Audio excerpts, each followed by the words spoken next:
ഇന്നലെ നടന്ന പ്രോഗ്രാമിന് ഞാൻ ഇന്നലെ പോയി. എന്നെ ക്ഷണിച്ചു, ഞാൻ പോയി.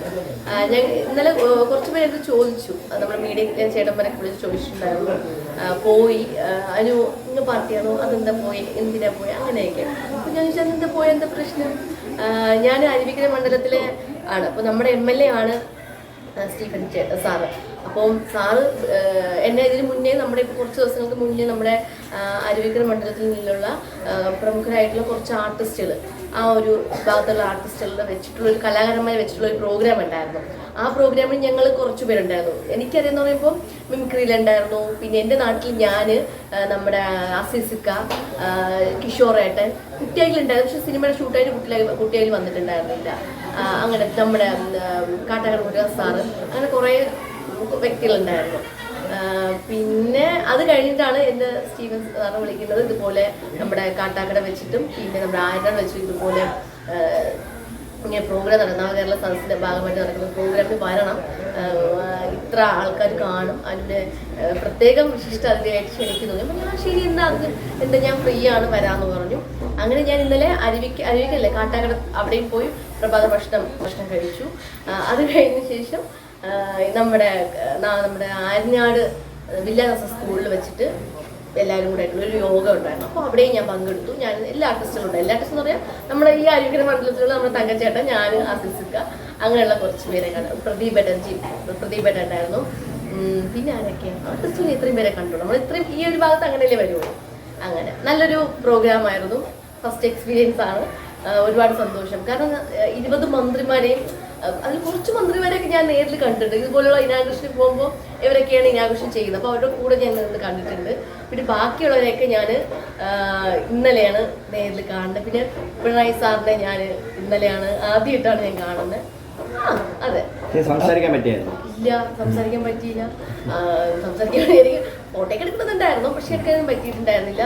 ദൂരെ ഉണ്ടായിരുന്നു, പക്ഷെ നല്ല തിരക്കുണ്ടായിരുന്നു. പുറത്തേക്ക് നല്ല തിരക്കുണ്ട്. കേടില്ല, അത് പറ്റുമായിരുന്നു. അപ്പം ഞാൻ ഇന്നലെ ജസ്റ്റ് വെറുതെ ഇരുന്നപ്പോൾ ഞാൻ ചോദിച്ചു, ഒരു ഫോട്ടോ എടുക്കാൻ പറ്റിയില്ല, അതൊക്കെ ഇങ്ങനെ വെറുതെ എന്ന് പറഞ്ഞു. അയ്യോ, പറഞ്ഞിരുന്നെങ്കിൽ അതിനുള്ളത് ഒരുക്കി തരുമായിരുന്നല്ലോ എന്ന് പറ്റാതെ ഞാൻ വെറുതെ പറഞ്ഞതാ. ജസ്റ്റ് ഒരു ഫോട്ടോ എടുക്കണമെന്നുണ്ടായിരുന്നു.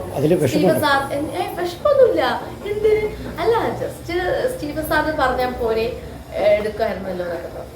അല്ല, അദ്ദേഹത്തിലൂടെ ഫോട്ടോ എടുക്കാത്ത വിഷമോ എന്തിനാ? അങ്ങനൊന്നുമില്ല, വിഷമമൊന്നുമില്ല. പിന്നെ ഒരുപാട് പേര് ചോദിച്ചു, ഇന്ന പാർട്ടിയോട് ചേർന്നു, അങ്ങനെയാണ് ഇങ്ങനെയെന്നൊക്കെ. പക്ഷെ അങ്ങനെയൊന്നുമില്ല കേട്ടോ. അങ്ങനെ പാർട്ടി എല്ലാവരും ഒരുപോലെ, എല്ലാ നേതാക്കന്മാരും നമുക്ക് ആവശ്യമുള്ളവരാണല്ലോ. അങ്ങനെ ഇന്ന പാർട്ടി അങ്ങനെയൊന്നുമില്ല, എല്ലാവരുടെ കൂടെ നിൽക്കുന്നുണ്ട്. വോട്ടിടാൻ പോവും. ഇപ്പൊ തന്നെ എൻ്റെ ചോദിച്ചു, ഇന്ന പാർട്ടിയാണോ ചോദിച്ചു. ഞാൻ പറഞ്ഞു അങ്ങനെയില്ല, എല്ലാ പാർട്ടിയും എനിക്ക് ഇഷ്ടമാണ്, ഇന്ന പാർട്ടിയൊന്നുമില്ല. ഇപ്പൊ നമ്മുടെ സ്റ്റീഫൻ സാറ് നമ്മുടെ MLA. അപ്പൊ ഇപ്പൊ ശബരി സാറാണെങ്കിലും എന്നെ ക്ഷണിച്ചു കഴിഞ്ഞാൽ ഞാൻ പോകും. എനിക്കങ്ങനെ പ്രശ്നമൊന്നുമില്ല. ആര് ക്ഷണിച്ചാലും ഞാൻ പോകും. നമ്മൾ പോകുന്ന ഇപ്പോൾ ഇനാഘോഷനാണെങ്കിൽ എന്തെങ്കിലും സമ്മേളനത്തിൽ നമ്മളെ ഗസ്റ്റായിട്ടൊക്കെ വിളിക്കുന്നില്ലേ, അപ്പോൾ എത്രയോ പാർട്ടികളുടെ ആൾക്കാരൊക്കെ വന്നിരിക്കുന്നുണ്ട്. ഞങ്ങൾ സംസാരിക്കാറുണ്ട്, പങ്കെടുക്കാറുണ്ട്. ആ പ്രോഗ്രാം നന്നായിട്ട് പോകുന്നുമുണ്ട്. എനിക്കങ്ങനെയൊന്നുമില്ല. ഇന്നലെ എനിക്ക് കുറച്ച് പേര് ഇങ്ങനെ ചോദിച്ചു, അപ്പം അതുകൊണ്ടാണ് ഞാൻ ഇങ്ങനെ ഒരു റിപ്ലൈ തരുന്നത്. ഈ അടുത്ത കാലത്ത് അനുവിന്റെ കല്യാണം ഉടനെ ഉണ്ടെന്നൊക്കെ പറയുന്നതായിട്ട്. അതെ, ഞാൻ പോലും അറിയാതെ എൻ്റെ കല്യാണം. അതെ, കല്യാണം ആയിട്ടില്ല. കല്യാണം ആകുമ്പോൾ ഞാൻ എപ്പോഴും പറയുന്ന ഒരു കാര്യമാണ്, എൻ്റെ സോഷ്യൽ മീഡിയയിൽ ഞാൻ തന്നെ അറിയിക്കും. ദയവ് ചെയ്ത് നിങ്ങളാരും, അതായത് നിങ്ങളല്ലേ ഞാൻ പറഞ്ഞത്, പുറത്തുള്ളൊരു കല്യാണം ഉണ്ടാക്കി തരുന്നത്. അതും കല്യാണം കഴിഞ്ഞ ആൾക്കാർ, അല്ലെങ്കിൽ കല്യാണം കഴിയാൻ വേണ്ടിയിട്ട് പോകുന്ന, കല്യാണം ആയിട്ടിരിക്കുന്നവരെ വ്യക്തികളെ വെച്ചിട്ടാണ് എന്നെ കൊണ്ട് കല്യാണം കഴിപ്പിച്ച് തരുന്നത്. അതിൻ്റെ ആവശ്യമില്ല. ദയവ് ചെയ്ത് അങ്ങനെ ഒന്നും ചെയ്യരുത്. കാരണം അവിടെ ഫാമിലിക്കാണ് കൂടുതൽ പ്രശ്നം ഉണ്ടാവുന്നത്. കല്യാണം ആവുമ്പോൾ ഞാൻ എൻ്റെ സോഷ്യൽ മീഡിയയിൽ ഞാൻ തന്നെ ഇൻസ്റ്റയിലോ ഫേസ്ബുക്കിലോ യൂട്യൂബിലോ ഞാൻ തന്നെ ഒരു വീഡിയോ അപ്ലോഡ് ചെയ്തിടുന്നതായിരിക്കും. കല്യാണമൊന്നും ആയിട്ടില്ല, ഒന്നും ആയിട്ടില്ല. ഭാവി ഭരണയെ പറ്റി എന്താണ് ഒരു കാഴ്ചപ്പാടെന്തുണ്ട്? കാഴ്ചപ്പാടോ? ഭാവി ഭരണം എങ്ങനെയായിരിക്കണം? അങ്ങനെയൊന്നുമില്ല. നല്ലൊരു മനുഷ്യന്, നല്ലൊരു വ്യക്തിയായിരിക്കണം, മനസ്സിലാക്കുന്ന ഒരു വ്യക്തിയായിരിക്കണം. അതെ, അത്രേ ഉള്ളൂ. അങ്ങനെ വേറെ വലിയ സങ്കല്പം അല്ലെങ്കിൽ അങ്ങനെയൊന്നുമില്ല. നല്ലൊരു വ്യക്തിയായിരിക്കണം, നല്ലൊരു മനുഷ്യനായിരിക്കണം, അത്രേ ഉള്ളൂ. കല്യാണത്തിന് ശേഷം അഭിനയം കണ്ടിന്യൂ? അതാണ്, അതെ, നമുക്കിപ്പോ എല്ലാവർക്കും കിട്ടുന്ന ഒരു ഭാഗ്യമല്ലോ ഇത്. അപ്പൊ എനിക്കിത് കിട്ടിയൊരു ഭാഗ്യത്താണ് ഞാൻ കാണുന്നത് ഈ അഭിനയം എന്ന് പറയുന്നത്. അപ്പൊ എന്റെ ലൈഫ് ലോങ് ഞാൻ എന്തായാലും അഭിനയിക്കും. വേണ്ടേ ചേച്ചി? അതെ, അങ്ങനെ വേണം. എല്ലാവരുടെ സപ്പോർട്ട് ഉണ്ട്, ഒരുപാട് പേര് സപ്പോർട്ട് ചെയ്യുന്നുണ്ട്. ഇപ്പൊ നിങ്ങൾ തന്നെ ഇപ്പം ഇതൊരു കുഞ്ഞു ഷോപ്പാണ് അല്ലേ. അപ്പൊ ഞാൻ ഇന്നലെ ഇൻസ്റ്റാഗ്രാമിൽ ഒരു സ്റ്റോറി ഇട്ടപ്പോഴാണ് നിങ്ങൾ അത് കണ്ടിട്ട്, ഫേസ്ബുക്കിൽ സ്റ്റോറി ഉണ്ടായിരുന്നു, കണ്ടിട്ടാണ് നിങ്ങൾ എല്ലാവരും ഇത്രയും മീഡിയക്കാർ ഇവിടെ വന്നത്. അപ്പോൾ അത് ഒത്തിരി സന്തോഷമുണ്ട്. അതെ, നിങ്ങളുടെയൊക്കെ സപ്പോർട്ട് കൊണ്ടാണ് സത്യം പറഞ്ഞാൽ ഞാൻ ഇങ്ങനെ പോകുന്നത് തന്നെ. പുതിയ പ്രോജക്റ്റുകൾ ഇപ്പം സുരഭിശ്വാസി സ്റ്റോപ്പ് ചെയ്ത് വെച്ചിട്ടാണ്. പിന്നെ ഇപ്പം സ്റ്റാർ മാജിക്കും പിന്നെ ഇതുപോലുള്ള കുഞ്ഞു ഇനാഗ്രേഷൻ ഒക്കെ ആയിട്ട് പോകും. പിന്നെ വേറെ ഇപ്പോൾ ഒന്നും കമ്മിറ്റ് ചെയ്യുന്നില്ല. അത്യാവശ്യം ഇതൊക്കെ ഉള്ളത് കൊണ്ട് പോകുന്നു. എന്താണ് ഈ മിനി സ്ക്രീനിൽ മാത്രം ഒതുക്കപ്പെട്ട് നിൽക്കുന്നത്? അല്ലെങ്കിൽ മിനി സ്ക്രീനിൽ മാത്രം ഒതുങ്ങി നിൽക്കുന്നു, ബിഗ് സ്ക്രീനിലോട്ട് വരുന്നില്ല, അതെങ്കിലും ഒതുക്കിയതാണോ? അയ്യോ, അങ്ങനെയൊന്നുമില്ല. ഒന്നാമത്തെ കാര്യം, സിനിമയിൽ ഉള്ള ആരും എനിക്ക് കോണ്ടാക്ട് ഇല്ല, സിനിമ ഫീൽഡിലുള്ള ആരും എനിക്ക് കോണ്ടാക്ട് ഇല്ല. ഞാൻ ആകെപ്പാടെ ചെയ്ത സിനിമ എന്ന് പറഞ്ഞാൽ മഹേഷ് മാരി ആസിഫ് അലിയുടെ കൂടെ ചെയ്തായിരുന്നു. അത് നമ്മുടെ ഏതാ ഇപ്പം ഇറങ്ങിയ സിനിമ നിങ്ങൾ കണ്ടിട്ടുണ്ടോ ഇല്ല, ഇപ്പം ഇറങ്ങിയ സിനിമയാണ്. മമത ചേച്ചിയും ആസിഫ് അലിക്കുമായിട്ടുള്ള സിനിമയായിരുന്നു. മണിയമ്പിള്ള രാജ് സാറാണ് അതിൻ്റെ പ്രൊഡ്യൂസർ. സാറ് തന്നെയാണ് സ്റ്റാർ മാജിക്കിൻ്റെ എപ്പിസോഡിൽ ഗസ്റ്റായിട്ട് വന്നപ്പോൾ, ഷൂട്ടിന് വന്നപ്പോൾ എൻ്റെ ചോദിച്ചു സിനിമയൊന്നും ചെയ്യുന്നില്ലേന്ന് ചോദിച്ചപ്പോൾ സിനിമയിൽ എന്നെ അങ്ങനെ ആരും വിളിക്കാറില്ല, മുന്നേക്ക് വിളിക്കുന്ന ടൈമിൽ പോകാനും പറ്റിയിട്ടില്ല, അപ്പോൾ അതുകൊണ്ട് ഇപ്പം എന്നെ വിളിക്കുന്നില്ലെന്ന് പറഞ്ഞപ്പം എൻ്റെ ഒരു സിനിമയുണ്ട്, പക്ഷെ അതിലൊരു കുഞ്ഞു ക്യാരക്ടറാണ്, ചെയ്യാൻ പറ്റുമെന്ന് ചോദിച്ചു. അപ്പം ഞാൻ ചെയ്യാൻ എനിക്ക് ഭയങ്കര സന്തോഷം തോന്നി. അങ്ങനെ ചെറിയൊരു ക്യാരക്ടറിനെ കുറച്ച് വലിയൊരു സീനാക്കി തന്നു അവരെനിക്ക്. അത്യാവശ്യം നല്ലൊരു സീനാക്കി തന്നു. ആസിഫിലായിട്ടുള്ള കോമ്പിനേഷൻ സീനൊക്കെ ഉണ്ടായിരുന്നു. ആ സിനിമ ചെയ്തതിന് ശേഷം പിന്നെ വേറെ ഒന്നും ചെയ്തിട്ടില്ല.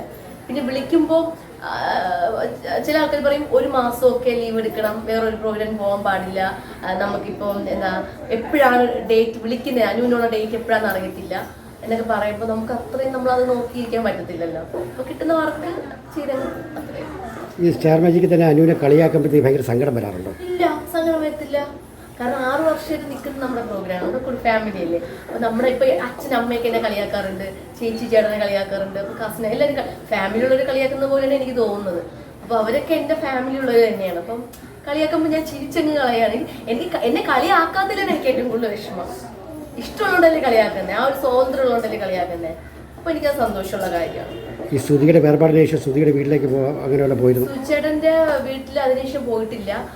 പിന്നെ ചേച്ചിയായിട്ട് കോണ്ടാക്ട് ഉണ്ട്, മെസ്സേജ് ഒക്കെ വിളിക്കും, അത്ര. മോനെ കാണാറുണ്ടോ? മോനെ, കുഞ്ഞു മോനോ? വിളിക്കും, മെസ്സേജ് അയക്കും, അത്രയാണ്. പൊളിറ്റിക്സ് ഇല്ലെന്ന് പറഞ്ഞു, പക്ഷേ ഈ നവകേരള സദസ് എന്ന് പറയുന്നത് തന്നെ കമ്മ്യൂണിസ്റ്റ് ഗവൺമെന്റിന്റെ ഒരു ഭരണങ്ങൾ നേട്ടങ്ങൾ പറയുന്നൊരു സംഭവമാണ്. അപ്പം അതിനെങ്ങനെ നോക്കി കാണുന്നത് ഈ നവകേരള സദസ്സിനെ?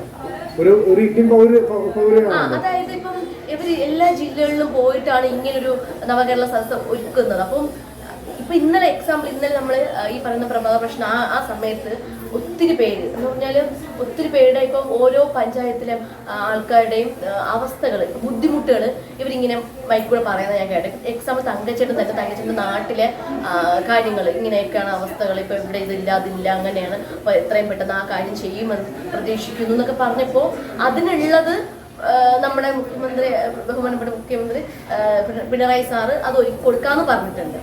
അപ്പോൾ അതൊക്കെ കേട്ട ഭയങ്കര സന്തോഷം തോന്നി. ഒത്തിരി പേര്, കാരണം നമുക്ക് കേട്ടോണ്ടിരുന്ന എനിക്ക് തന്നെ, ഞാൻ പറഞ്ഞില്ലേ ഫസ്റ്റ് എക്സ്പീരിയൻസ് ആണ്. അപ്പം ഇത് കേട്ടോണ്ടിരുന്നപ്പോൾ തന്നെ പറഞ്ഞു ഇത്രയും ബുദ്ധിമുട്ടുകൾ, ഇപ്പം തന്നെ ഭിന്നശേഷി ആയിട്ടുള്ള കുട്ടികൾ, പിന്നെ ഓരോ ഇപ്പം പഠിച്ച് ഒരുപാട് നിലയിൽ എത്തിയിട്ടും ജോലി ഇല്ലാത്ത ഒരുപാട് ചേച്ചിമാർ അല്ലെങ്കിൽ ഒരുപാട് പെൺകുട്ടികളുണ്ട്. അപ്പോൾ അവർക്ക് ഇപ്പോഴും ജോലി ഇല്ലാണ്ട് ഒരുപാട് വിഷമിക്കുന്നുണ്ട്. അപ്പോൾ അവർക്ക് ജോലി വേണം. പിന്നെ കുട്ടികൾ, കണ്ണ് കാണാത്ത കുട്ടികൾക്ക്, ചെവി കേൾക്കാൻ പറ്റാത്ത കുട്ടികൾക്ക്, അവർക്കൊക്കെ എന്തെങ്കിലും എന്താ പറയണ്ടേ, അറിയാലോ, കാർഷിക സംബന്ധമായിട്ടുള്ളതൊക്കെ അങ്ങനെയുള്ള സൗകര്യമൊക്കെ ഒരുക്കി കൊടുക്കണമെന്ന് പറഞ്ഞിട്ടുണ്ട്. അതിനുള്ളത് ഈ പറയുന്ന സാറ് ഒരുക്കി കൊടുക്കാന്ന് പറഞ്ഞു. അല്ല, ഇപ്പൊ കേരളത്തിൽ തന്നെ ഒരുപാട് ജനങ്ങൾ ഇതിന് എതിരായിട്ട് പറയുന്നുണ്ട്. അല്ല, ഈ നവകേരള സദസ്സിനെതിരായിട്ട് പറയുന്നുണ്ട്. അപ്പം പല പാർട്ടികളും.